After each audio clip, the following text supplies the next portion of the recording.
Hey, what's good, everybody? Welcome to this video.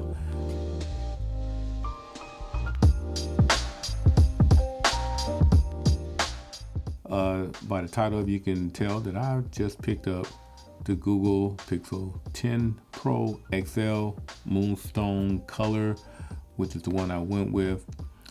I also went with a 256 gigabyte variant, which was a step up from my last Pixel 9 Pro XL, which was 128. It's hard to believe last year that 128 on a quote-unquote flagship phone was actually being offered, but Google corrected themselves with the 256 gigabyte variant as a starting point.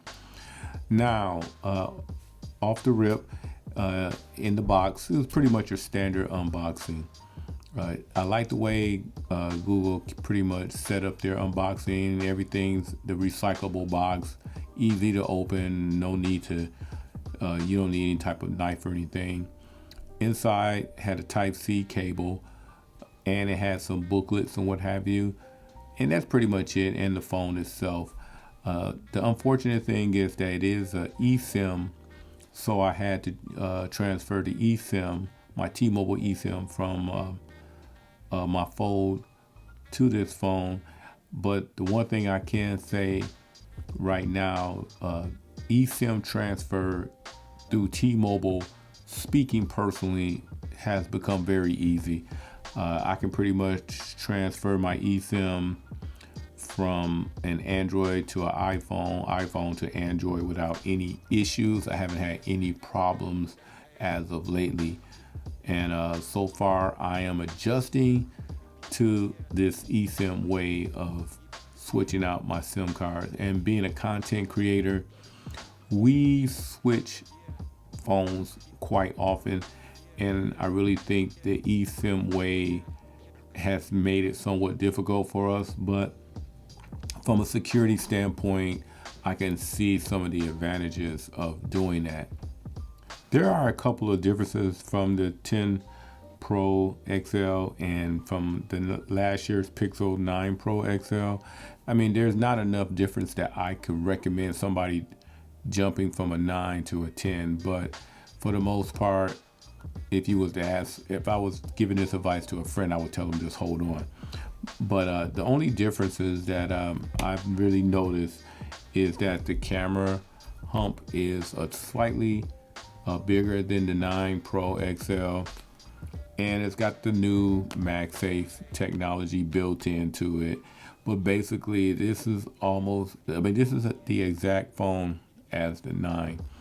The only messed up part about it, like I said, I wish the camera hump was the similar size, because there's no difference in the camera sensor. So I really don't understand why it was changed to a much larger camera bump. But it is what it is. But it is cool that they did offer, and they have the new MagSafe technology. I can see other phones doing that in the near future. I'm quite sure Samsung, if they don't do it for the 26 Ultra, I can almost guarantee you it's going to be in the 27 Ultra. The phone, without the sale price, does retail for $1,200. I think it was $1,199, but not counting taxes, I would call it $1,200. With the sale price, with $300 off and the extra 100 and the 550 I got for my trade-in, it made this pretty much a no-brainer deal in comparison to the OnePlus. Now, will I pick up the OnePlus? I'm thinking about doing it. I really like that phone. It does have some shortcomings in comparison to other flagship phones, but the price point, the actual battery, all of the things that it does offer, the new color OS, all of that makes it an enticing package and make it something that I am truly interested in picking up, possibly in the near future. Hopefully I can pick one up at a better price.